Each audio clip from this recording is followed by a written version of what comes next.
Toda vez que eu penso em Jesus, meu coração se acende no meu peito.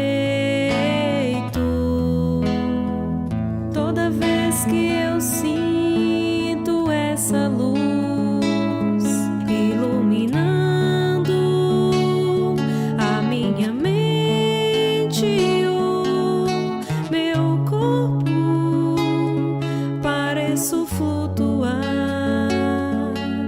Quando penso em Jesus, eu sinto paz.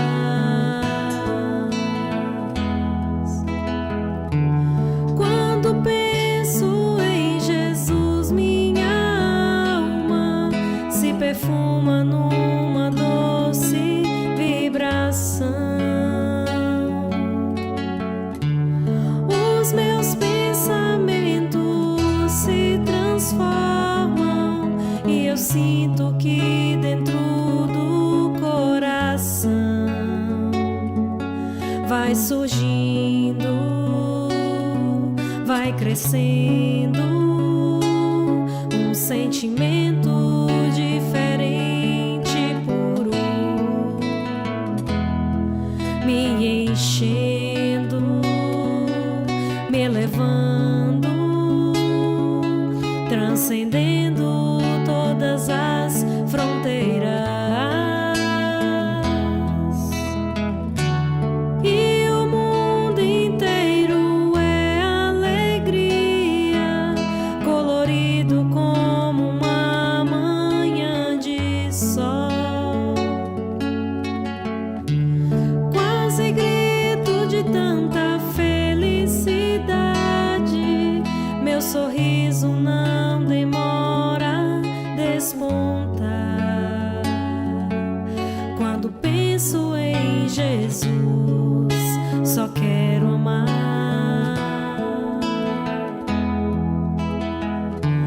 Quando penso em Jesus, minha alma se perfuma numa doce vibração. Os meus pensamentos se transformam e eu sinto que dentro do coração vai surgindo, vai crescendo um sentimento diferente e puro, me enchendo, me elevando, transcendendo todas as fronteiras. E o mundo inteiro é alegria, colorido como uma manhã de sol. Quase grito de tanta felicidade, meu sorriso não demora a despontar. Quando penso em Jesus, só quero amar.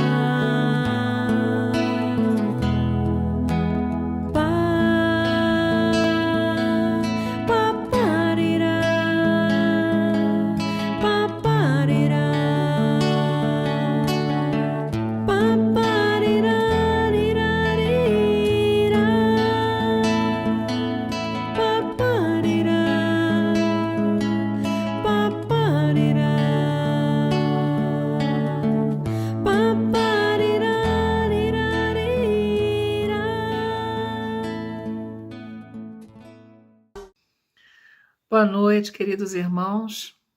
Muito bom estar aqui com vocês, aproveitando mais uma oportunidade, reflexões importantes para mudarmos, a nossa caminhada, melhorarmos nossa caminhada espiritual. Hoje nós trazemos o nosso irmão Maurício Mancini, do Centro Espírita Paulo de Tarso, de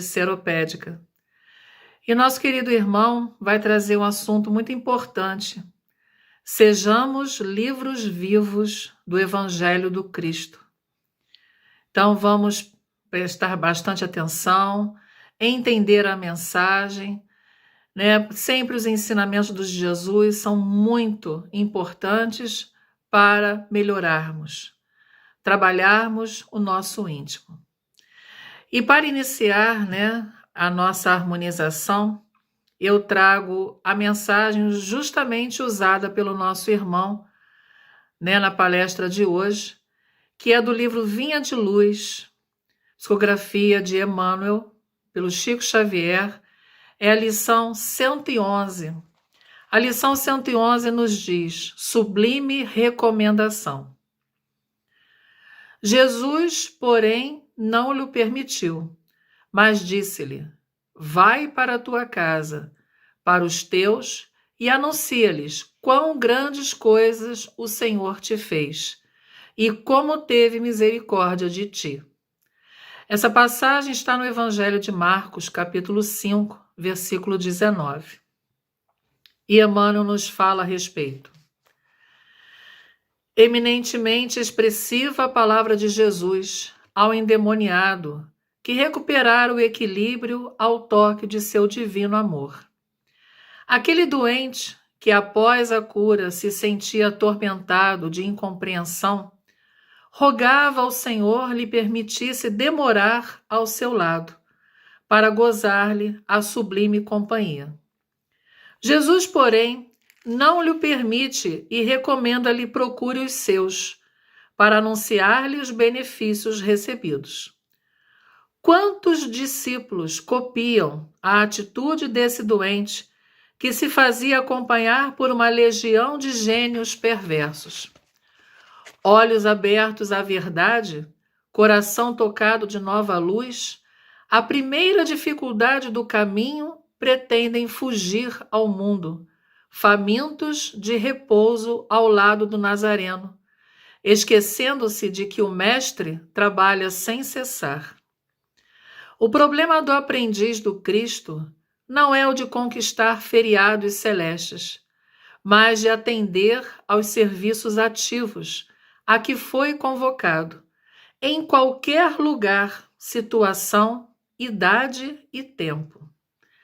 Se recebeste a luz do Senhor, meu amigo, vai servir ao Mestre junto dos teus, dos que se pretendem a tua caminhada. Se não possuis a família direta, possuis a indireta. Se não contas parentela, tens vizinhos e companheiros. Anuncia os benefícios do Salvador, exibindo a própria cura. Quem demonstra a renovação de si mesmo em Cristo, habilita-se a cooperar na renovação espiritual dos outros. Quanto ao bem-estar próprio, serás chamado a ele no momento oportuno. E assim, queridos irmãos, envolvidos já por esta mensagem de Emmanuel, convido a todos para unirmos nossos pensamentos e os nossos corações, elevando ao nosso Mestre Jesus. Querido Mestre, querido irmão maior, médico de nossas almas, mais uma vez aqui estamos reunidos em Teu nome para trabalharmos o nosso íntimo, para trabalharmos o Teu Evangelho nos nossos passos. Obrigado, Jesus, por todas as oportunidades dadas. Obrigado pelo amparo às nossas famílias. Obrigado pela saúde que nos envolve. E pedimos sempre, Senhor, junto a Ti nossos pensamentos são levados aos nossos irmãos que passam por tantas dificuldades, sejam físicas ou espirituais. E sabemos que a Tua luz está tocando o coração de todos, envolvendo a todos os lares, trabalhando o consolo, trabalhando a paz, tão importante para toda essa humanidade terrena. Querido Jesus, abençoe-nos nesta noite. Que nosso Maurício Mancini possa trazer aos nossos corações as palavras exatas para as nossas reflexões. Que possamos estar atentos, absorver cada vez mais o Teu Evangelho, esse aprendizado tão importante, Senhor. Por isso te pedimos a Tua luz, a Tua paz, envolvendo a todos nós, aonde quer que estejamos neste momento. Que todos os lares sejam iluminados, Senhor. Que todo o planeta seja iluminado. Obrigado, Mestre querido. Ampare-nos hoje e sempre. Que assim seja. E assim, meus irmãos, vamos a mais um estudo. Vamos aproveitar este grande momento. Queridos irmãos, queridas irmãs, que Jesus nos envolva e nos sintamos felizes por estar juntos nesse momento de estudos. Quando nós pensamos, quando nós cogitamos, nós espíritas principalmente, que temos Jesus como modelo e guia, que entendemos no dizer de Emmanuel que o Espiritismo é o cristianismo redivivo, quer dizer, cristianismo trazido de volta, nós temos sim necessidade de estudar os evangelhos, de conhecer a mensagem amorosa de Jesus. Mas muitos dizem assim, é muito difícil, o Novo Testamento é cheio de símbolos, o Novo Testamento é cheio de figuras, e eu não vou discordar disso. Realmente as pessoas têm que ter um certo preparo e um conhecimento daquele momento, da realidade, do contexto de Jesus, quando mergulham seu pensamento lá nos textos do Novo Testamento. Mas Emmanuel é brilhante.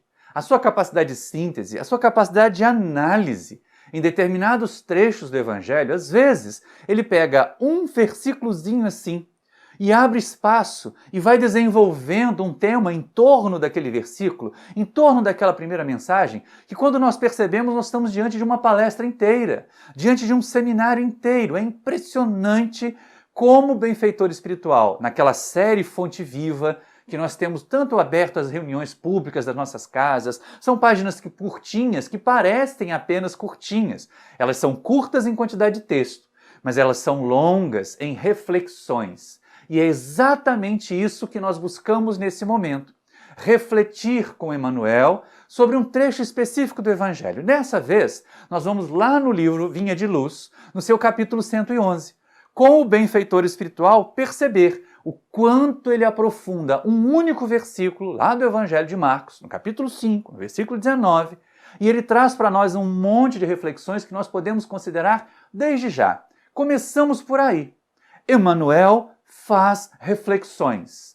Quando estudamos o Evangelho, é necessário não sair apenas decorando os textos, não sair apenas memorizando frases, mas reflexionar sobre elas. Considerar o que Jesus quis dizer sobre isso, como isto se aplica aos dias de hoje. Essa é uma questão importante também. Como os ensinamentos de Jesus se aplicam aos dias de hoje, se aplicam à nossa sociedade. E nós? Nós temos reflexionado sobre o Evangelho? Nós temos parado para considerar? Nós temos reflexionado sobre os conteúdos da codificação, da doutrina espírita? Sim, porque muitas pessoas parecem que apenas leem e pouco compreendem. E lendo e pouco compreendendo se tornam papagaios. Papagaios espíritas, papagaios evangélicos, que sabem repetir trechos, que sabem de memória algumas partes, mas não conseguem concatenar ideias, trazer consequências a partir da compreensão daquelas ideias que foram transmitidas, seja na codificação, seja na mensagem do Evangelho de Jesus. E Emmanuel então nos dá esse exemplo, um exemplo bom para ser seguido. E algumas pessoas podem dizer, mas é difícil. Não, não é exatamente por aí. A gente não precisa ter curso superior, não precisa ser formado em filosofia, não precisa ser formado em teologia, não precisa ser formado em psicologia, em nada disso. É preciso ter bom senso. Ah, sim, é lógico. E sair desse imediatismo, e sair dessa condição acelerada que nós vivemos na sociedade moderna, de que as coisas têm que ser rápidas, têm que ser ditas em frases curtas, e aí com frases curtas nós ficamos com pensamentos curtos também. É bom que nós tenhamos frases curtas, mas que elas gerem em nós pensamentos longos. Pensamentos que nós devemos parar, considerar, avaliar. E esse trecho, então, do Vinha de Luz, que nos foi proposto para estudar no dia de hoje, nesse momento que nós estamos aqui gravando para vocês, ele é muito interessante. Porque para nós espíritas, ele é como se fosse a abertura dos trabalhos de desobsessão. Ele é como aquele primeiro momento no Evangelho em que nós vemos Jesus aplicando a terapêutica desobsessiva. E vamos ao trecho, ao contexto primeiro, para depois a gente poder analisar com Emmanuel o simples versículo que ele traz. E aí conta então Marcos que Jesus atravessa o lago de Genezaré e vai parar na província dos Gadarenos. Lá na terra de Gadara, onde as pessoas tinham uma população mesclada de gentios, nem todos eram judeus, nem todos tinham aquela compreensão da lei de Moisés, mas mesmo assim, Jesus atravessa, Jesus vai para lá, e aí dizem os evangelistas que vai ao encontro do mestre um endemoninhado, aquele que nós chamaríamos hoje, no nosso vocabulário espírita, de um obsidiado, de uma criatura subjugada, ou no mínimo de uma criatura fascinada por espíritos inferiores. E essa criatura sofria muito. A descrição que acontece lá é o seguinte: ele tinha seus acessos, ninguém conseguia manietá-lo. Quando ele era preso por cordas ou correntes, ele arrebentava as cordas das correntes, ele se machucava com pedras quando caía no chão, quando tinha as suas convulsões, frequentemente rasgava suas roupas e saía correndo nu para ficar nos sepulcros. Vivia nos sepulcros. E é um claro simbolismo, até esse trecho da descrição dos evangelistas, que aquela coletividade olhava para aquela criatura infeliz, para aquela criatura sofredora, como se ele não fosse digno de viver entre eles. Primeiro, porque ele andava nu, ou seja, ele violava um padrão de comportamento moral, de comportamento social, que as pessoas não toleravam naquela época. E segundo, que ele corria para ficar entre os mortos, ou seja, ele estava tão debilitado, ele estava tão dementado, tão prejudicado pela ação de espíritos obsessores, que nem considerado vivo mais ele era. Só que, vamos com Marcos de novo, ele vai ao encontro de Jesus. Ele procura Jesus, mesmo sofredor, mesmo desequilibrado, o que para nós, espíritas principalmente, já é uma advertência interessante, que nós vamos ver mais adiante. Mas olha só que coisa interessante, ele vai e Jesus, percebendo que aquele homem provavelmente já estava a concluir a sua expiação, a sua prova dolorosa do processo obsessivo, ele então começa a terapêutica desobsessiva. Jesus tem autoridade moral maior do que qualquer outro ser que já pisou a terra. Então é lógico que pela sua vibração amorosa, pela sua vibração enérgica também, ele podia determinar naquele momento, não violando as leis de Deus. É lógico, ao escutar cada um de nós, ao perceber a realidade de cada um de nós, Jesus sabia se de acordo com as leis de Deus, as nossas provas poderiam ter um alívio, poderiam ter uma interrupção temporária ou poderiam ter uma interrupção definitiva, já concluídas estavam então. E aí, percebendo naquele homem uma possibilidade de interrupção da prova, que nós não vamos ver agora se foi definitiva ou se foi temporária, mas uma interrupção da prova, ele então determina aos espíritos que se afastam. Lá no Evangelho de Lucas, é colocado que os espíritos gritam e o homem grita: "Clia tenho eu contigo, Jesus, Filho do Deus Altíssimo, vieste atormentar-me antes do tempo?" E Jesus pergunta: "Que é o teu nome?" E eles respondem: "Legião." Os evangelistas acham que o nome Legião significava então que havia muitos espíritos. Ou eles dizem lá, muitos demônios associados àquele homem, prejudicando aquele homem. "Não nos mande para o abismo", dizem eles no Evangelho de Lucas. E aí Jesus então determina que eles se afastem. O homem tem a sua crise convulsiva lá, natural, de quem está num processo de subjugação, quem está durante muito tempo sujeito, submetido ao jugo de espíritos atrasados, inferiores, sofredores também. E eles se afastam. E ao se afastarem, porque tem vibrações pesadas, porque tem vibrações infelizes, uma vara de porco que pastava ali perto se espanta. Os evangelistas, os observadores, os redatores dos textos acham que os espíritos entraram nos porcos e os porcos saíram correndo em desabalada carreira e se afogaram no mar, assustando os pastores que correram para o vilarejo para avisar os patrões, para avisar a vila que tinha chegado um profeta lá da Judéia, de Cafarnaum, da Galileia, e agora estava ali espantando os porcos, colocando espírito dentro dos porcos. Isso não é a questão. Esse equívoco dos espíritos entrarem nos porcos, que gerou aquela brincadeira que a gente faz até hoje, né? Quando alguém é muito turrão, quando alguém faz brincadeira de mau gosto, quando alguém é muito resistente a ideias novas, a gente diz: esse é um espírito de porco. Mas, pela codificação, 19 séculos depois, esse erro de interpretação de que os espíritos tinham entrado nos porcos foi finalmente resolvido por Allan Kardec aqui no Livro dos Médiuns. No Livro dos Médiuns, nós aprendemos que os animais não podem servir de médiums aos espíritos. A diferença vibratória, a diferença de nível evolutivo é tamanha que eles não seriam capazes de transmitir o pensamento dos espíritos. Transmitir o pensamento. Mas os animais são capazes de perceber os espíritos. Isso não é mediunidade. Nós também temos sensibilidade, mas algumas vezes não temos mediunidade ostensiva e não transmitimos o pensamento dos espíritos, não é verdade? Não quer dizer que nós somos porcos, mas quer dizer que nós não somos médiuns ostensivos. Os animais jamais seriam médiuns ostensivos, mas eles podem sim perceber a presença dos espíritos. Aí imaginemos nós, né? Tentando aclarar a cena lá que as pessoas estavam vendo com o olhar espírita.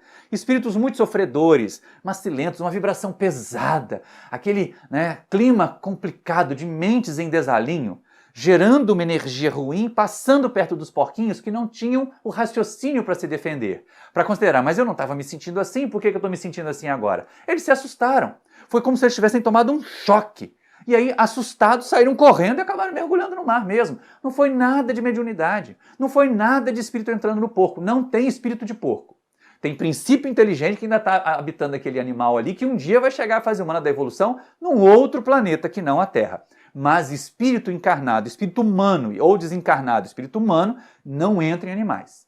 Mas os animais nos percebem. Mas voltando ao homem, voltando aos gadarenos, quando os pastores voltam, quando a comunidade de Gadara volta para ver o que aconteceu, para saber qual era aquele negócio, eles encontram o homem vestido, em seu perfeito juízo, sentado aos pés de Jesus aprendendo a sua doutrina. Quantas mensagens interessantes, quantas reflexões interessantes nós temos nesse trecho tão curtinho. E aí é interessante porque os gadarenos se assustam. Porque se Jesus foi capaz de perceber e de interagir com uma criatura que eles não consideravam nem vivo, o que o mestre não seria capaz de fazer, não seria capaz de realizar a partir do conhecimento que tivesse da realidade deles, gadarenos, dos deslizes deles, porque de vez em quando a gente se acomoda nos nossos deslizes, a gente se acomoda nos nossos vícios. Não acontece? Quando a gente percebe que alguém é capaz de nos dar uma advertência, que alguém é capaz de chamar a nossa atenção por uma coisa errada que a gente está fazendo e que a gente ainda gosta de fazer, a gente não tende a se afastar dessa pessoa? Os gadarenos fizeram igualzinho.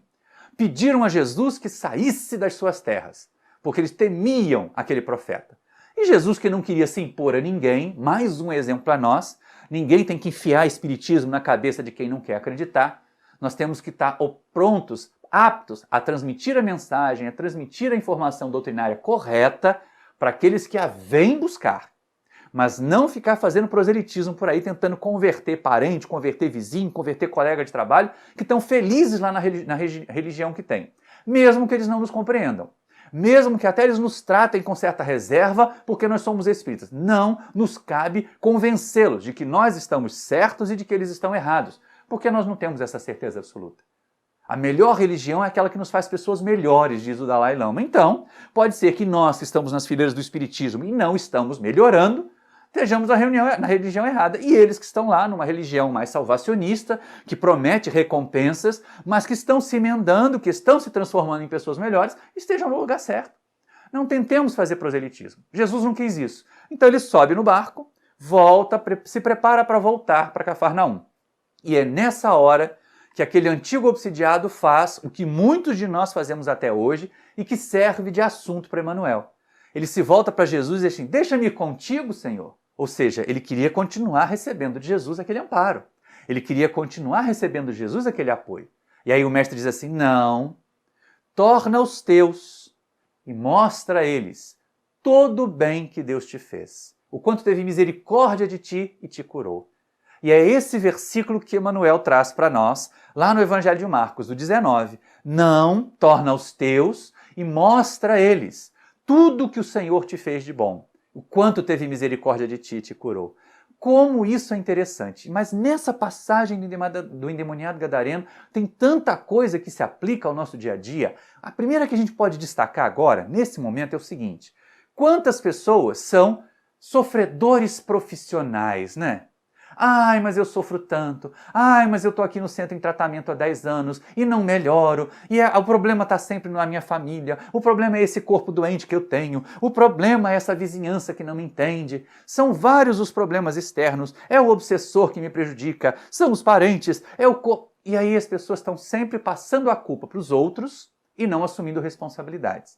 E ficam esperando lá no centro espírita, nas suas igrejas, que Jesus vá ao encontro delas, que os espíritos consigam ir ao encontro delas e resolvam, num milagre, num passe de mágica, os problemas difíceis que elas criaram para si mesmas.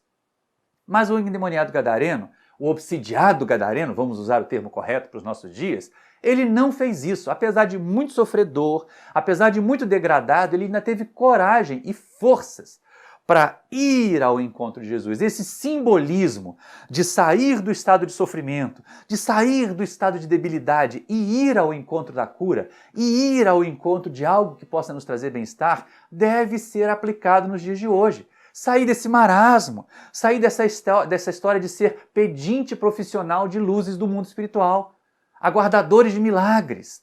Então fazer um movimento, que não é só um movimento físico, porque tem gente que faz o movimento físico, vai ao centro, mas não faz o movimento psicológico, se transforma, muda a causa dos seus sofrimentos. Se é um problema no corpo, muda a dieta, muda o exercício físico que não estava fazendo e passa a ter que fazer, muda a maneira de agir. Se é um problema de relacionamento com as pessoas, muda o comportamento. Então é movimento físico, de ir buscar ajuda, mas também é um movimento psicológico, de transformar o nosso mundo íntimo para que não haja mais a causa dos sofrimentos, porque essas causas, na maioria das vezes, se não todas, são causas internas, são causas que estão em nós, não são causas que estão fora de nós.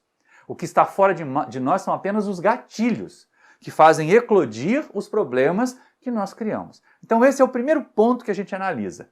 O outro ponto é essa dualidade que aparece ali na descrição do obsidiado gadareno. No primeiro momento, quando ele estava no processo da crise, quando ele estava no processo da obsessão, ele estava nu e ele estava sem condições de raciocínio, dementado e entre os mortos ou nos sepulcros.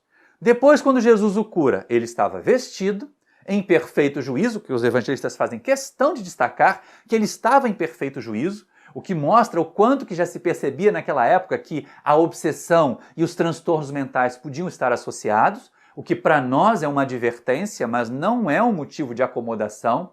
Nem todo transtorno mental é obsessão, nem toda obsessão resulta imediatamente em transtorno mental, embora nós aprendamos na literatura espírita séria, por exemplo, com Viana de Carvalho, que um processo obsessivo prolongado pode sim causar um processo de doença mental. Mas isso fica para outro estudo. O importante é a gente considerar aqui esta questão. As criaturas sabiam que a falta de juízo, que a falta de bom senso podia ser influência obsessiva. Podia ser também um transtorno mental. E essa é uma questão interessante porque a passagem de Jesus pela vida daquele homem, o alívio que ele recebeu com Jesus, permitiu que ele fizesse essa transformação. Sair da nudez, daquela quebra de paradigma da convivência social, para o vestido, o que estar em condições de interagir com as pessoas na sociedade. Sair da falta de lucidez para o perfeito juízo. E principalmente estar calmo, aprendendo com Jesus. Tem um detalhe que poucas pessoas falam. Ele estava aos pés de Jesus, aprendendo com o Mestre. Se recuperando, sim, é verdade. A gente não sabe ainda, neste momento da análise, se aquela cura foi permanente ou não, mas também não acontece conosco na Terra. Um passe pode nos ajudar, mas não vai nos curar. O nosso nome ser colocado na reunião de desobsessão, os espíritos perseguidores que nos afligiam no primeiro momento ser ajudados e afastados, vai ajudar, mas não vai resolver. Porque a única coisa que resolve é a cura de dentro para fora. É a transformação que acontece em nós de dentro para fora. E é exatamente isso que muitas vezes a gente não faz. Eu fico angustiado no sentido positivo da palavra. Não é que isso vai me causar transtorno, não é que isso vai impedir de eu trabalhar, mas é complicado você ver pessoas que estão lá frequentando o centro espírita só a cata de benesses, só a cata de benefícios. A cata de favores, a cata de solução de problemas, e aí quando os problemas têm alívio, elas se afastam, desaparecem, arrumam um monte de desculpa que a vida ficou difícil, que precisa voltar para o centro mesmo, mas não consegue ajustar os horários. mas basta passar por um aperto que corre lá, ajusta o horário rapidinho, encontra um jeito rapidinho de ir para o centro. Essas criaturas são representadas muito por aqueles que não vão ao encontro do Mestre. O gadareno não. O gadareno foi ao encontro do Mestre. Mas, ao mesmo tempo, o gadareno também representa muitos de nós que, ao receber o benefício, ao ser beneficiado pelo passe, nos apaixonamos pelo passista ou pela passista. Aquela pessoa me curou, me fez sentir tão bem, só quero tomar passe com ele, vou entrar na fila para tomar passe com ela. Ou então com o médium que orientou o sofredor desencarnado que estava nos prejudicando. Nós ficamos fã do médium. Tudo que o médium faça, tudo que o médium fala passa a ser a palavra de Deus.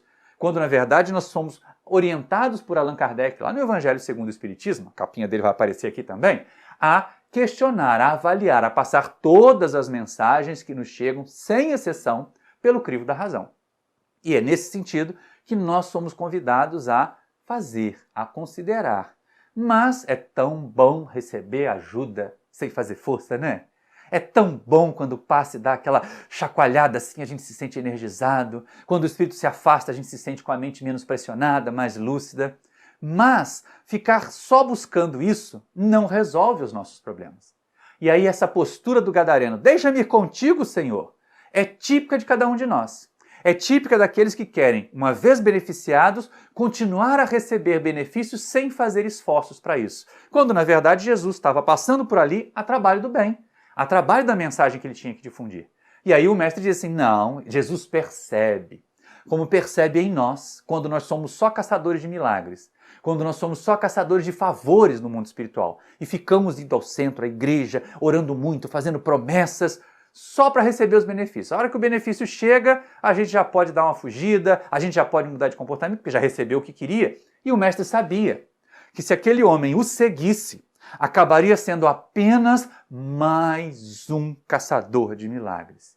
Ele diz assim, não, torna-os teus, anuncia para eles todo o bem que Deus te fez. Olha como isso é interessante. Ele pede ao homem que ele vá de volta à sua família, que ele vá para as pessoas que tinham convivência com ele e mostrasse o bem que a doutrina que Jesus tinha ido ensinar, que o mestre representava, havia feito a ele. É uma maneira de nós nos tornarmos úteis à divulgação de uma doutrina, mostrando o bem que ela faz para nós. É melhor do que os discursos, gente. É muito melhor do que os discursos quando nós fazemos isso. E é interessante porque, assim, as pessoas às vezes não percebem, mas elas são convocadas frequentemente a fazer esse movimento, de receber o benefício aqui e mostrar na vivência, na sua experiência de vida, na transformação da sua maneira de viver, aquilo que a doutrina faz de bem por elas. Não é assim que aparece para nós na codificação? Reconhece-se o verdadeiro espírita pela sua transformação moral e pelos esforços que faça em domar as suas más tendências. Então é lógico, pode ser que demore 30, 40 anos, mas nós temos que estar continuamente realizando transformações íntimas. Para melhor, porque tem gente que se transforma para pior. Então é exatamente isso que Jesus impede que o homem faça. Porque ele sabia de caçadores de milagres, de criaturas acomodadas em torno dele, o mestre estava cheio. Aquele homem tinha potencial para fazer mais, até porque ele tinha um histórico de muito sofrimento.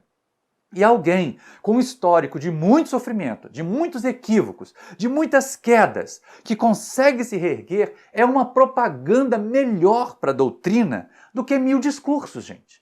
Do que 1000 palestras. Então é exatamente isso que Jesus pede que ele faça. Aí entra a análise de Emmanuel. Aí o benfeitor espiritual, aqui no livro Vinha de Luz, vai fazer essa análise para a gente. Vai observar o que aconteceu, mostrando o tempo que deve ter utilizado de reflexões para que isso aconteça. E Emmanuel então vem e nos apresenta a sua avaliação, a sua análise daquele momento com Jesus. E é exatamente isso. Naquele momento ele diz assim, muitas pessoas fazem como o gadareno, ele é um símbolo daquilo que nós somos hoje. Recebem os benefícios, nós nos sentimos aliviados e continuamos, então, seguindo a luz. Parece falena, ou então parece aqueles cupinzinhos, né, que ficam girando em torno da nossa luz, aí perto da primavera, em alguns momentos de dia mais aquecido, principalmente aqui no Sudeste, nós temos muito isso, as revoadas de cupins que ficam girando em torno das luzes, mas eles não fazem nada. Eles não se iluminam e acabam muitos deles morrendo, Principalmente quando na época da lâmpada incandescente era assim, tocava na lâmpada, fritava e caía morto ali. Então a gente faz muito parecido com isso. Não muda, mas quer continuar recebendo luz desse sol novo. Ai, ele fez o bem para mim. Ai, Jesus me curou. Ai, o médium me curou. E assim a gente começa a atrasar o nosso processo de desenvolvimento. Queremos estar aos pés de Jesus. Só que o seguinte, gente, vocês já viram Jesus parado? Emmanuel chama a nossa atenção para isso. O gadareno queria seguir Jesus, queria continuar com ele. Mas será que ele estava disposto a acompanhar Jesus em todo o seu trabalho? E é isso que nós não percebemos. Nós queremos o auxílio dos benfeitores espirituais, queremos receber o auxílio deles, mas eles estão ocupados. Um dia um benfeitor espiritual atende numa reunião mediúnica numa casa, no outro dia está atendendo em outro grupo, está atendendo outras pessoas. Será que nós temos condições de seguir com essas criaturas, de acompanhá-los na sua tarefa? Porque, na verdade, hoje, como Jesus não está mais materialmente entre nós e continua a ser o nosso referencial de elevação, o nosso referencial de doutrina a ser seguida, ele vai contar conosco. Então, aquele momento em que Jesus despede o homem, pede a ele que vá às pessoas e anuncie o bem que ele recebeu, ele, sem perceber, transforma. Sem perceber, não. Jesus percebeu. O homem é que não percebeu. O homem que havia sido obsidiado não percebeu que Jesus o estava convocando para o trabalho. Mas tanto foi assim que Jesus voltou para Cafarnaum, é verdade, deixou aquele homem que foi auxiliado naquele momento, e o homem fez o seu roteiro de evolução, fez o seu roteiro de progresso, se manteve equilibrado, se manteve harmonizado, tanto que, ao voltar à família, ao encontrar determinados receios, reservas, imagina, vai que ele tem outro surto, as pessoas tinham receio de lidar com ele, as pessoas tinham medo de uma recaída, mas ele se manteve firme. Ele entendeu que o benefício que Jesus lhe proporcionou era uma oportunidade de transformar a própria vida. Era uma oportunidade de superar a inferioridade que atraiu para si os espíritos. E aí passou a viver uma vida diferente, ao ponto de, como dizem os evangelistas, se tornar um pregador da mensagem de Jesus, um divulgador da mensagem de Jesus pela Decápolis, conjunto de 10 cidades ali com uma cultura mais helenista, mais grega, em torno do Lago de Genezaré.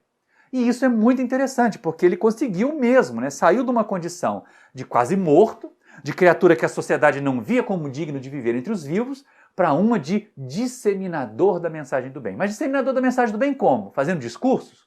Não, ele não começou fazendo discursos. Ele pode até ter se tornado um pregador, fazendo discursos, falando a respeito da mensagem de Jesus, mas ele era um exemplo vivo de como a mensagem de Jesus era capaz de transformar.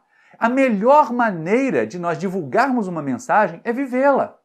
Sermos livros vivos. Essa é a grande frase para ser colocada por Emmanuel nesse momento. Sermos livros vivos. Porque é exatamente isso que acontece.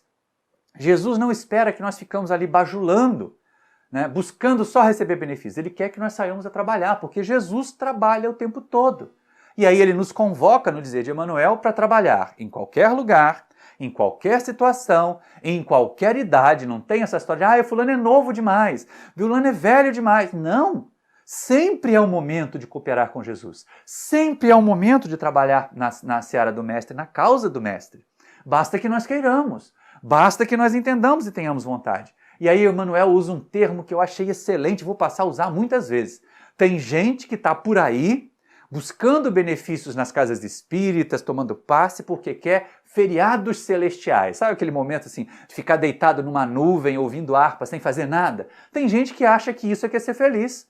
Tem gente que acha que isso é que é conseguir chegar no reino dos céus, alcançar a superioridade. É isso que vão conquistar quando estiverem lá em torno dos luminares da humanidade, em torno de Jesus, em torno de um espírito evoluído, em torno de uma casa séria que trabalha no bem. Elas esperam receber benefícios, elas esperam resolver o problema delas. O que no fundo é uma demonstração de tremendo egoísmo. Porque por mais que às vezes nós estejamos sofrendo, por mais que nós estejamos debilitados, nós não somos simplesmente os párias da humanidade. Nós temos algo a oferecer. Nós temos conhecimento, nós temos algumas habilidades que poderiam ser úteis, cooperativas lá na instituição, mas o indivíduo é chamado para participar do estudo sematizado. Não posso, eu estou em tratamento. É chamado para colaborar na cantina. Não posso, eu estou em tratamento. É chamado para visitar asilo. Eu não posso, eu estou em tratamento de desobsessão, eu não vou aguentar ver o sofrimento daqueles irmãos. Tem gente que é assim, que vive fugindo do trabalho, que vive fugindo da responsabilidade. E aí, nessa cena do chamado endemoniado gadareno, do obsidiado gadareno, nós vemos Jesus nos desafiando. vai servir, vai cooperar. O nosso desafio não é encontrar uma doutrina que nos esclareça. Nós já encontramos, para nós espíritas, vocês que estão me vendo aí, que são espíritas, encontramos uma doutrina que é muito satisfatória para nós. Vocês que não são espíritas, mas que estão se aproximando dessa mensagem, gostam da mensagem de Jesus, também encontraram na mensagem de Jesus uma doutrina que os conforte. Agora, será que é só isso que se espera de nós? Será que é só isso que nós temos que fazer? Claro que não. O nosso grande desafio é servir com Jesus e por Jesus, como intermediários dele. E isso é algo que muitas pessoas não percebem. Eu já falei até num outro momento aqui desse estudo. Jesus não está materialmente conosco. Então, como Jesus vai atuar materialmente na Terra? Através dos seus emissários. Da mesma maneira como ele fez com aquele obsidiado gadareno, e ele não foi à vila, ele não entrou na cidade, mas a mensagem dele entrou na cidade. A mensagem dele chegou a algumas pessoas, e algumas pessoas passaram a compreender que uma mudança no seu viver, que uma mudança de atitude diante da vida, que melhorar o comportamento, que melhorar o humor, que melhorar os pensamentos, que melhorar a maneira de nos comportarmos diante da vida, pode fazer sim que nós encontremos felicidade, paz, harmonia íntima e condições. Ah, sim, essa é a questão. Condições de servir e de trabalhar com Jesus. E a grande proposta de Emmanuel nesse capítulo aqui do Vinha de Luz é exatamente essa. Que nós aprendamos com Jesus, aprendamos na doutrina espírita, aprendamos na leitura do Evangelho, não tem problema a fonte, desde que nós bebamos o seu Evangelho, o seu ensinamento, a sua doutrina e nos estejamos imbuídos de Jesus, no sentido de que compreendemos a sua mensagem e compreendemos a sua proposta de trabalho, porque essa é a questão. Quando Jesus encaminha o gadareno para contar às pessoas o que ele havia recebido, ele diz assim, distribui. Passe adiante a mensagem e o conforto que você recebeu, a consolação que você recebeu. Esta é a maior das mensagens que nós podemos compartilhar com a humanidade. E assim nós teremos livros vivos do Evangelho, livros vivos da doutrina espírita. Não é interessante? Muitas vezes nós gostaríamos que o nosso centro espírita tivesse mais gente, tivesse mais trabalhadores. Até citamos outra frase de Jesus, né? A seara é grande, é vasta, mas os ceareiros estão poucos. Orai ao Pai para que Ele mande mais ceifeiros. Mas é muito por aí mesmo. Há muitas pessoas que ainda estão na condição de pedintes de luz, de mendigos de assistência, e poucos são os que percebem que mesmo assim não vamos esperar melhorar tudo, a vida ficar sorridente para nós nos tornarmos cooperadores com Jesus. Vamos nos tornar cooperadores com Jesus apesar dos desafios da vida, apesar das dificuldades e dores, porque é isso que nos engrandece, é isso que nos torna melhores e como nós crescemos a partir daí. Então nós vamos nos tornar vivos. As pessoas poderão ler em nós, na transformação que aconteceu em nós, o bem-estar que a doutrina nos traz. As pessoas poderão ler em nós que a doutrina nos mostrou que nós somos capazes de mudar. Ela não nos mudou. A doutrina não muda a gente. O Evangelho não muda a gente. Mas com as ferramentas da doutrina, com as ferramentas do Evangelho, nós mudamos a nós mesmos. Quem vai a um centro espírita, quem vai a uma igreja cristã, esperando receber um milagre de mão beijada, sem fazer nenhum esforço, vai se desiludir, vai se frustrar. Porque nenhuma dessas doutrinas tem como proposta oferecer o milagre, oferecer a solução pronta. Mas eles têm sempre todos os instrumentos, todos os conhecimentos, todas as práticas, todas as áreas de trabalho, porque não são só os espíritas que têm convites para o trabalho. Os nossos irmãos evangélicos fazem um trabalho lindo de visitação em asilos e hospitais, os católicos também, as pastorais têm assistência a comunidades carentes. Então toda essa coletividade que abraça a mensagem de Jesus oferece ferramentas, oferece trabalho. E as pessoas que ficam acomodadas, que ficam só sentadas esperando que Jesus vá até elas para lhes oferecer a cura, vão perder tempo, porque Jesus vai estar exatamente junto com aqueles que estão trabalhando, junto com aqueles que estão indo ver o mais sofredor que eles e tentar diminuir o sofrimento deles. É com eles que Jesus vai estar. É com eles que os benfeitores espirituais vão estar. Não é com quem está sentado no centro esperando para tomar passe. Não é quem está esperando a cura na reunião de tratamento. Então a gente tem que estar muito atento a isso. Seremos livros, vivos da capacidade de transformação. Seremos livros, vivos da capacidade de resistir ao mal fora de nós, aqueles arrastamentos, aqueles convites para fazer bobagem, aqueles convites ao vício. mas também mostraremos, teremos exemplos vivos, livros vivos onde as pessoas poderiam olhar assim, você também consegue resistir ao mal que está dentro de você, você também consegue não responder violentamente, agressivamente àquela pessoa que o magoou. E assim nós vamos mostrando no nosso viver. E é exatamente aí que Emmanuel fala, né? Como o indivíduo distribui, mostra ao viver, ao mostrar a nossa cura, nós seremos os melhores divulgadores da mensagem que nós dizemos abraçar. E aí o benfeitor espiritual convida, vamos então mostrar ao próximo. Vamos ao próximo, volta aos teus. E aí quem são os nossos, né? Já que Jesus mandou o gadareno aos dele, a pergunta que fica assim, mas para quem são os nossos? Quais são os nossos? Para quem que eu posso mostrar essa mensagem? Para quem que eu posso me apresentar como um livro vivo? Pelos meus atos, pela minha transformação, pelo meu jeito de ser novo, renovado, por causa da doutrina que eu abracei. Será para os meus vizinhos? Será para os meus parentes? E aí muitos dizem, mas os meus parentes, nenhum deles é espírita, todos eles têm outra religião, me criticam tanto porque eu venho ao centro escondido. Tem gente que vai ao centro escondido, gente. Aqui em Seropédica, de vez em quando, aparecem uns. Antes de entrar no centro, eles olham para o lado, olham para o outro, para ver se não tem nenhum vizinho olhando. Aí, entram correndo. Depois, na saída, sai tudo encolhidinho, com vergonha de ser reconhecido dentro de uma casa espírita. Isso é problemático. Mas as pessoas podem dizer assim, qual é o meu próximo? Para quem eu vou levar essa mensagem? Para quem eu vou anunciar todo o bem que a doutrina me fez? Todo o bem que Jesus me fez? Todo o bem que Deus me fez? E aí Emmanuel nos dá algumas ideias, porque essa queixa de que os meus parentes não me compreendem, ele diz assim, se não tens a família direta, podes ter a família indireta. E não é verdade? Aqui falamos de família, de afetividade, de laços do espírito. E aí, frequentemente, os nossos laços de afetividade do espírito podem até ser muito gentis, muito carinhosos, mas também são muito fechados em si mesmos. Não abrem espaço. É muito difícil. Nós vemos quanta resistência para algumas pessoas mudar de religião em relação à religião que domina a família, que predomina entre seus familiares. Mas temos a família indireta. Temos aquelas criaturas do nosso trabalho, do nosso convívio, os nossos alunos, quando nós temos a tarefa de educar. Porque viver em sociedade é cooperar na educação uns dos outros. Mas os professores, os educadores de verdade, eles têm a tarefa de levar as mentes jovens, de levar as mentes pequeninas, a sua maneira de ser. É o tal do currículo oculto que muitos educadores dizem, em que os alunos aprendem não apenas o conteúdo que o professor e a professora transmitem, mas aprendem principalmente a sua forma de viver, a sua forma de encarar a vida. E é isso que é importante nós considerarmos. Então, se não temos a família direta, vamos à família indireta. Vamos levar a mensagem tranquila, serena, renovadora para esses filhos da alma que Deus nos confia. Indiretos, não consanguíneos, mas são filhos da alma, para os irmãos da alma, e façamos assim.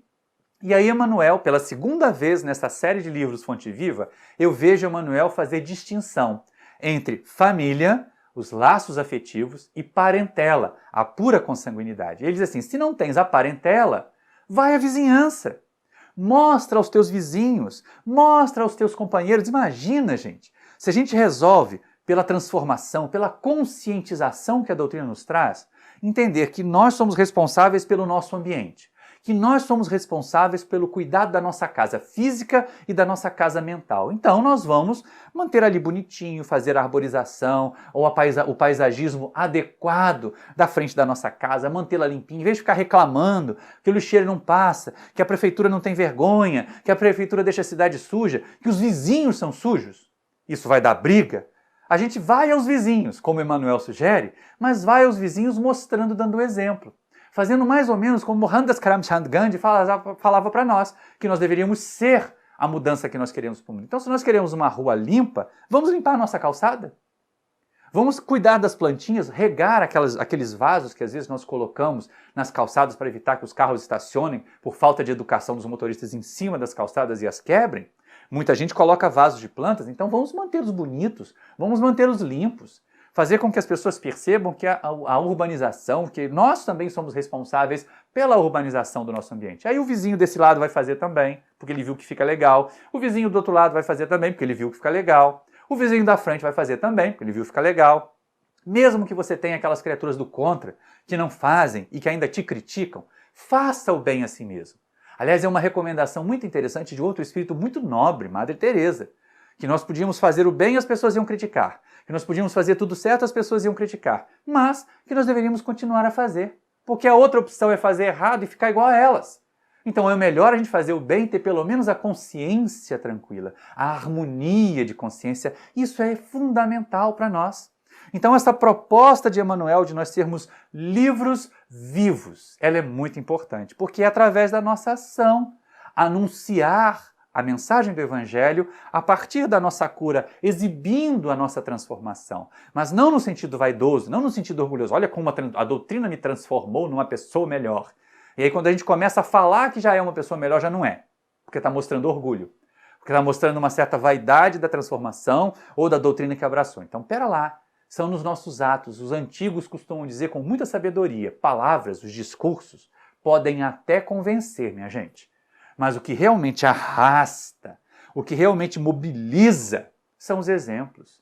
Por isso Jesus foi tão hábil em ensinar. Por isso ele conseguiu tão rapidamente fazer que as criaturas crescem nele. Porque ele sempre exemplificou tudo o que realizou.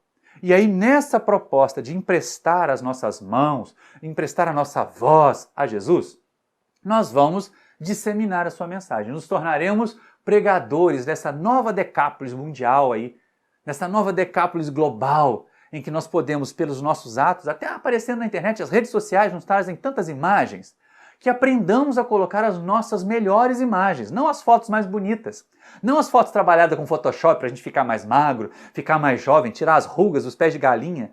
Não, ao contrário. Mas vamos colocar aquela nossa foto da visita ao asilo, não para fazer propaganda política, tá, gente? Olha aqui, eu estou trazendo cesta básica para os pobres miseráveis. Nada disso. É porque nós temos a vontade, o desejo, a alegria de fazer o bem com Jesus. E aí algumas pessoas podem dizer assim, mas eu continuo sofrendo. Mas os meus problemas continuam acontecendo, como é que eu vou servir com Jesus? E aí Emmanuel nos pede serenidade, nos pede calma. Para conseguirmos perceber o seguinte, gente, olha só. Só o fato de nós podermos ser considerados aptos para servir com Jesus, já é bastante recompensa na nossa vida. Já é suficiente para a gente pensar assim, opa, é tão bom, é tão interessante, que recompensa. Às vezes, durante muito tempo, a nossa casa espírita aqui de Seropédica rodava 50 quilômetros, ia até Jacarepaguá, na colônia de Curupaiti, para passar um domingo de manhã com aqueles irmãos que estão lá internados. Uma herança que a gente trouxe da outra casa espírita que frequentei, mas que era pertinho. E aqui para a Seropédica, com o passar do tempo, com o passar de alguns anos, a gente percebeu que realmente ficava pouco viável, ainda mais porque o trânsito no Rio de Janeiro só vai piorando, só vai aumentando o número de carros, só vai aumentando o número de engarrafamento, então era realmente complicado. E nós temos um asilo muito aqui pertinho. Nossa companheira Francisca teve a ideia, então, de nós trocarmos a atividade, em vez de visitar lá longe, que tem outras equipes visitando, vamos visitar os nossos idosos aqui pertinho de Seropédica. E sim, tem o Paulo de Tarso, a sua visita ao asilo. Quando pudermos voltar da pandemia, estarão lá os companheiros, estarão lá os caravaneiros dedicados a essa obra, fazendo o trabalho de Jesus. Emprestando seus ouvidos, emprestando suas vozes, emprestando seus braços para abraçar aqueles companheiros que estão lá numa condição mais precária, mas que também têm muito a nos ensinar. Então é muito gratificante poder ser considerado apto a servir com Jesus, porque a alternativa é péssima. É a de mendigo de luz, é daqueles que vão ficar sempre aos pés de Jesus, deitados, pedindo, esperando que venha alguma cura, alguma benesse. E não é isso que vai acontecer. Ao contrário, a proposta é que o nosso momento de paz, o nosso momento de serenidade, o nosso momento de felicidade virá na medida do nosso trabalho pelo Cristo, na medida do nosso esforço por alcançar essa condição de cooperadores com Jesus, de pregadores da Decápolis. Olha só que coisa interessante. Embora muitos de nós estejamos em condição bem melhores, né, do que as do endemoniado gadareno, do obsidiado gadareno, poucos de nós temos a disposição que ele teve de sair da condição abjeta de obsidiado, de louco, de endemoniado, para a condição de pregador. E aí, como dizíamos, quem Jesus vai utilizar para levar uma cesta básica a quem passa fome?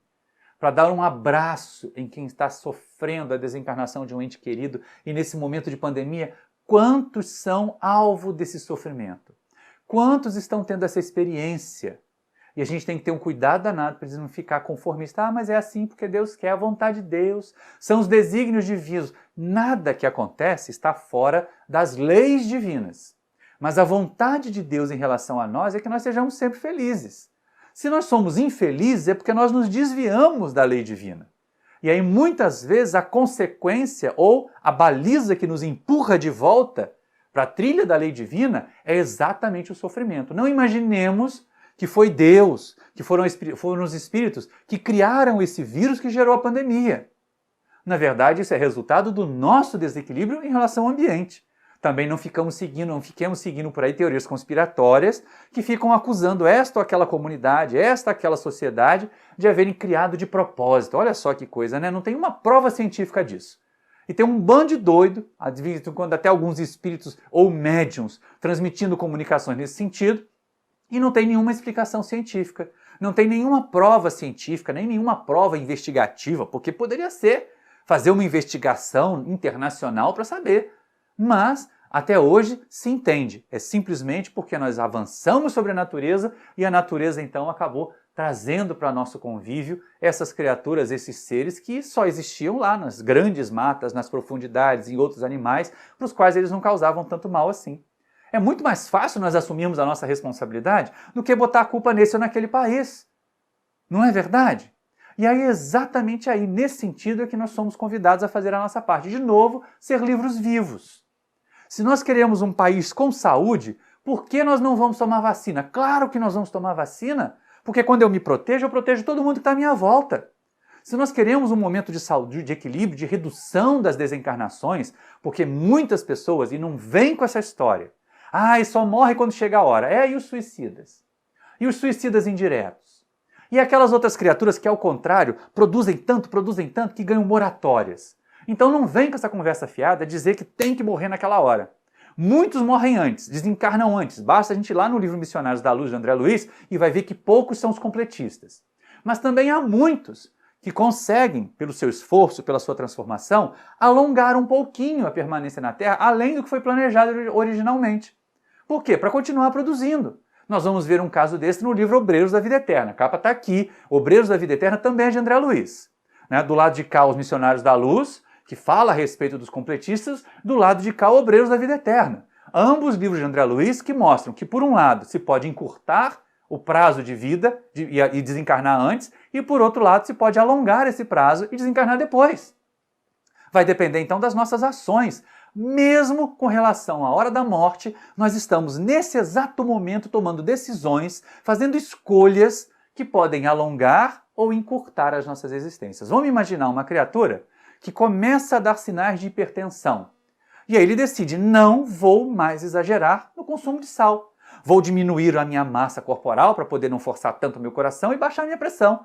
E aí ela consegue. E aí alonga a sua vida, ou pelo menos faz que a vida chegue ao termo planejado para ela. Mas, se ele continuar lá, uma churrascada aqui, sal grosso na carne ali, mais um pouco de cerveja colar, e se empanturrando a cada vez, vai ficar cada vez pior e vai desencarnar antes. E vai aparecer lá no mundo espiritual como suicida involuntário.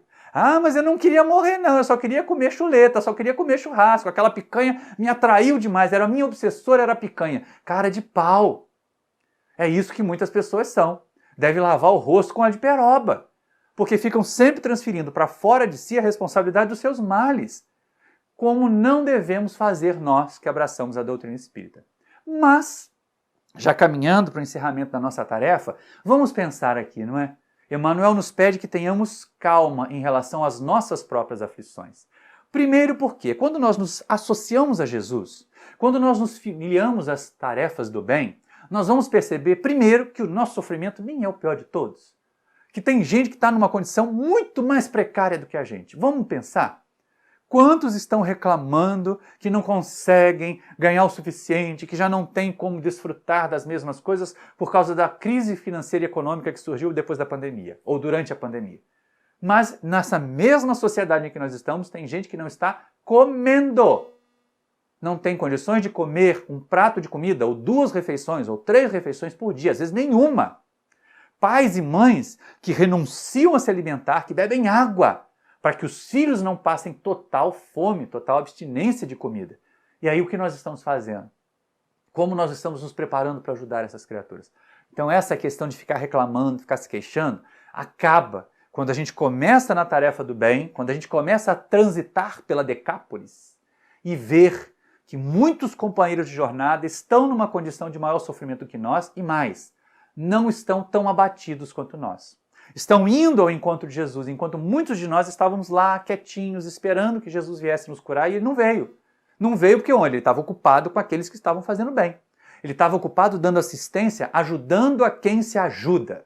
Essa é a questão importante. Quando nós nos filiamos às fileiras do Mestre, quando nós entramos nesse roteiro do bem, nós passamos a nos ajudar. E aí sim, Deus ajuda a quem se ajuda, não a quem espera. Quem espera se cansa, não alcança. Principalmente esses que esperam inúteis, sem fazer nada. Entendamos bem isso. Vai ser exatamente na ação do bem, nos instrumentarmos para praticar o bem para os outros, que nós vamos encontrar a solução dos nossos problemas. É claro que alguns não terão solução nessa encarnação. Um problema orgânico, crônico, congênito, não terão soluções nessa encarnação. Mas o que nós aprenderemos? Nós aprenderemos que se eu não posso sair dessa dor no corpo físico, eu posso pelo menos sair desse sofrimento na minha mente, de olhar para isso, de sentir o impacto dessa dor como se fosse a pior criatura do mundo, como se eu fosse a criatura mais infeliz do mundo. Nós não somos as criaturas mais infelizes do mundo. Se você está podendo me assistir, você tem dispositivos que te permitem isso, e tem criaturas que não sabem sequer, ainda hoje, como esses recursos tecnológicos facilitam as nossas vidas. Não, meus amigos, não, minhas irmãs, nós não somos as criaturas mais infelizes do mundo. Assim como o obsidiado gadareno, é necessário que nós possamos ir, façamos o movimento de ir ao encontro de Jesus. Ao encontro de Jesus nas nossas igrejas, ao encontro de Jesus nos nossos centros espíritas, ao encontro dos benfeitores espirituais, mas perguntando: Senhor, o que queres que eu faça? Onde eu já posso colaborar? E não, o que esse centro pode me oferecer? Quais são os tratamentos que esse centro tem? Gente, eu tenho arrepio no perispírito. Fica todo encrespado, assim, igual o porco-espinho, meu perispírito, quando alguém pergunta assim: quais são os tratamentos que o seu centro tem? Meu centro não tem tratamento nenhum. Primeiro, eu não tenho centro. Eu sou um trabalhador do nosso querido Centro Espírita Paulo de Tarso aqui de Seropédica. Não tenho centro espírita. Nenhum de nós tem centro espírita. Mas o centro não tem tratamento. O que o centro tem são ferramentas. Que as ferramentas nós te entregamos, uma caixa de ferramentas. Primeiro, 5 livros da codificação. Depois, algumas obras básicas que é só pegar lá na biblioteca do centro e ir estudando.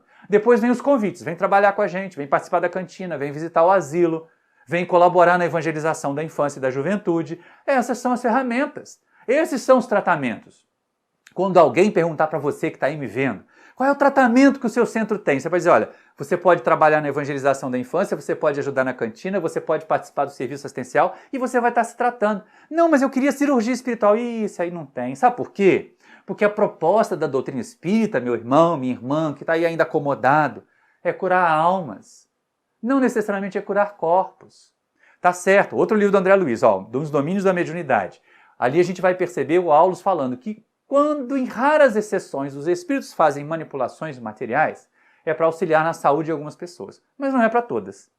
E muita gente se cura de uma doença para poder adquirir outra ali na frente, porque não muda de comportamento. Então a proposta de Emmanuel, que nós sejamos livros vivos, que as nossas ações nos levem a ser mensageiros de Jesus, olha que chique, né? Nos promovendo, assim como o gadareno se promoveu. É mesmo, ele se promoveu, ele não foi promovido. Ele realizou todas as etapas, todas as conquistas necessárias a ser promovido. Ele saiu da condição subalterna, de mendigo de luz, de obsidiado, de criatura morta para a sociedade, para um divulgador da mensagem de Jesus, para um pregador na Decápolis, um livro vivo onde as pessoas puderam ler o Evangelho, ler a mensagem amorosa de Jesus, porque ele também passou a transmitir essa mensagem de forma amorosa, porque senão não teria alcançado ninguém. Os belos discursos não alcançam as pessoas, o que alcança são os belos exemplos. É por isso que as pessoas que são simples, que não ocuparam grandes cargos, mas que pintaram de luz a sociedade terrena do seu tempo, são lembradas até hoje. E outras que tiveram em grandes posições, quando são lembradas de forma negativa. Quando você pensa de uma dessas lideranças que foi poderosa, que invadiu vários países, que dominou várias sociedades, elas são lembradas como os carrascos, como criaturas infelizes. ao passo que uma Madre Teresa, que um Chico Xavier, que um Jerônimo Mendonça, que um Aurino Costa, que uma tia Ivone Pereira, querida tia Ivone Pereira, são lembrados como criaturas que não tinham nada de si, mas ofereciam a si mesmas para que Jesus levasse consolo, levasse luz, levasse entendimento, levasse a cura de almas às criaturas. E assim como o gadareno, meus irmãos e minhas irmãs, se promoveu, se colocou numa condição melhor, será pelo trabalho com Jesus, pelo trabalho no bem, que nós vamos nos promover e nos tornar esses novos pregadores dessa nova Decápolis global que aí está. Onde estivermos, nós poderemos ser mensageiros de Jesus. E como diz Emmanuel, anunciar o Evangelho pela nossa transformação, pela nossa cura. Sermos verdadeiros espíritas, pela nossa transformação moral e pelos esforços que nós fazemos, porque nós ainda temos imperfeições e elas precisam ser domadas. As nossas inclinações más precisam ser controladas, elas não podem ser negadas. É uma vaidade enorme, é um orgulho imenso achar que porque eu sou espírita eu não tenho defeito, eu tenho um monte. Mas todos os dias eu olho para eles e digo, vocês fiquem quietos aí. Vocês não se metam comigo, porque eu preciso ter tempo para poder trabalhar no bem, para trabalhar na doutrina. A hora que vocês estão me pressionando, estão me sufocando demais e de vez em quando me passam uma rasteira, na hora seguinte eu quero me levantar. Então não vou permitir. E assim faremos nós. Da mesma maneira como coube ao gadareno ser o construtor da sua elevação e ser o construtor da sua paz, nós, trabalhadores com Jesus, servidores do bem, vamos construir a nossa felicidade e a nossa paz. Muito obrigado pela sua atenção, meus amigos queridos, minhas amigas queridas, e muita paz para todos vocês. E assim, depois desse estudo tão importante, só temos a agradecer a Ti, Jesus. Agradecer por toda essa oportunidade que mais uma vez recebemos na nossa querida Casa da Paz. Então vamos envolver, vamos agradecer juntos ao nosso querido Mestre Jesus e a toda a espiritualidade que auxiliou no trabalho desta noite e que vem também nos fortalecendo a cada dia. Querido irmão, obrigado pela noite de estudo que tivemos. Obrigado por tantos aprendizados, tantos ensinamentos, Senhor. E que possamos trazê-los, apreender cada palavra, cada conhecimento, trazendo para as nossas vidas e colocando na prática, sentindo de verdade, vivenciando o Teu Evangelho, Mestre. Envolva todos os lares, proteja com Tua luz, Mestre. Nos fortaleça, nos abençoe. Esteja sempre conosco, amparando a toda essa humanidade querida. Que Deus, nosso Pai, tenha misericórdia, que nos auxilie, nos ajudando nessa situação que ainda nos encontramos e a outras que com certeza virão. Obrigado, Jesus. Obrigado, Pai querido. Obrigado, Mãe querida, nossa Mãe Santíssima, e a toda essa espiritualidade da Casa da Paz, que sempre estão conosco, nos dando o suporte que necessitamos. E assim, encerramos mais uma noite de luz nas nossas vidas. Obrigado, Mestre. Obrigado por tudo. É muito bom sentir a vossa presença. Que assim seja, graças a Deus. E assim, meus queridos irmãos, desejo uma feliz noite para todos, uma noite de muita luz, de muita paz. E sempre vamos buscar Jesus, confiando, trabalhando a nossa fé cada vez mais. Um grande beijo no coração de todos.